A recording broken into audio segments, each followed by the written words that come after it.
All of this as the feds are about 6 weeks away from a federal budget, and meeting NATO targets would be a huge new budget line for Finance Minister Chrystia Freeland, who has promised to stick to fiscal guardrails that she set in the fall economic statement.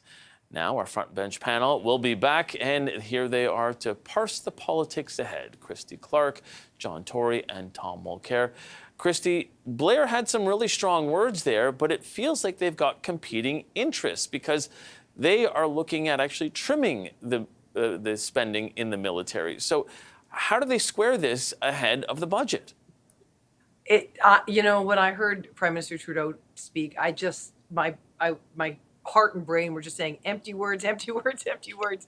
They've been in government for a decade, and our military is in very difficult shape. I mean, aside from meeting the NATO targets, which we as good citizens of the world should have done long ago. I mean, now it's a $20 billion additional line item for them, with Donald Trump potentially getting elected in the United States and saying, I'm not going to help you anymore if you guys aren't meeting your commitments. They have had a lot of time to get there. So it shouldn't be coming as a big surprise, all at once the way that it is now. The other thing, though, with recruitment, for heaven's sakes, I'm an honorary lieutenant colonel in the armed forces here in Vancouver. I'll tell you, sexual harassment, the approach of the Canadian Armed Forces to the way women are treated in the military, just not even going as far as sexual harassment, just general sexism, is still terrible. They've done very, very little to try and approach that problem. And so I don't think they're getting anywhere near the number of applicants amongst women that they could. And I have to ask myself, do young men necessarily want to be part of an organization where sexism and discrimination appear to be rife, at least from the outside? I think they've got a lot of self-inflicted problems they could have started fixing a decade ago, and it's a little bit late for them to start saying now they're finally going to get around to it and it's going to get done. I just don't believe it.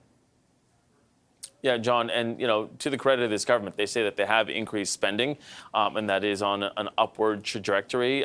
With relation to the spending to GDP on defense, that is 1.38% of GDP, but it still comes as we're being called out by our allies. How much of this needs to really sort of ramp up, and is it the type of thing where you need to spend the money to recruit the people?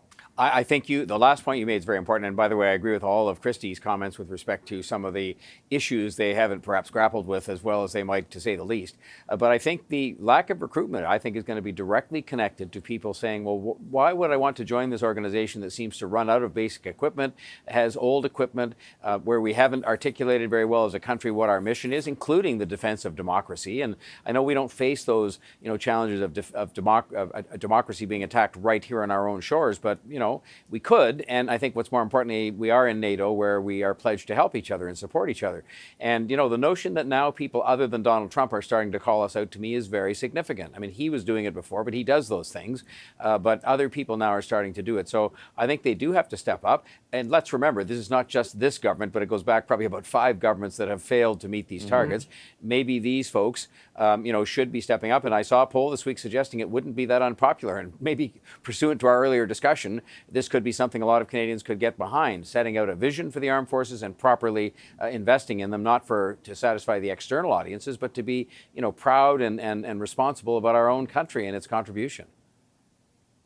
Tom, I wanted to pick up on that. I know what John just said about the poll, but do you think that Canadians see it that way overall? Because, one would maybe ask somebody on the street, what do you want this government to spend money on, the military or trying to make sure that prices come down at the grocery store? And I have a feeling I know what the answer would be for the majority there.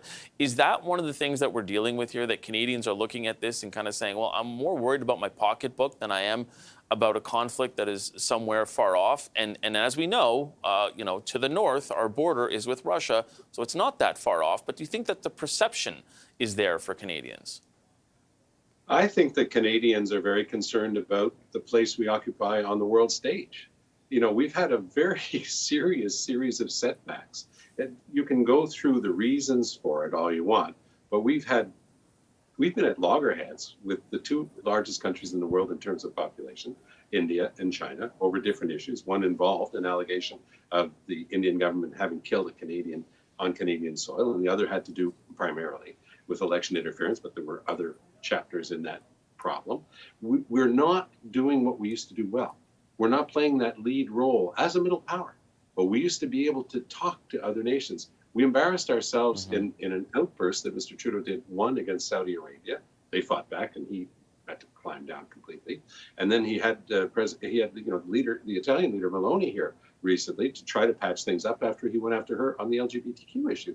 So our place on the world stage is of importance to Canadians. Our inability to do our part on defense, I think, is an embarrassment to a lot of Canadians. We're feeling shameful at the fact that we're not pulling our own weight.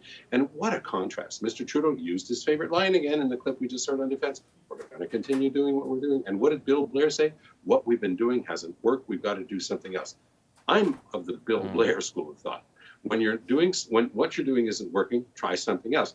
Trudeau seems to think everything is fine. It's not. I don't know if you saw the reports this week, Mike, about the new ships that have just been delivered from the shipyards from Irving. Huge problems with them. Brand new ships for our Navy. And we're talking about recruiting. Let's say you're somebody who loves the sea life. This is your calling. You'd love to go into that. Are you really going to go into the Canadian Navy when you've been following that and saying, hey, these things are actually dangerous? Why would I even get involved in this? That's the state of play for the extraordinary women and men who do go into our military. And by the way, the point that was made about cutting the budgets, they are cutting, and they don't want it to be with the people in uniform. They're cutting a lot of the civilian staff. I spoke with a senior military person last week, and they confirmed it for me. They're very worried because it really affects their ability to get their jobs done. It's a huge problem. Trudeau doesn't acknowledge it, and every Canadian that I know cares about it.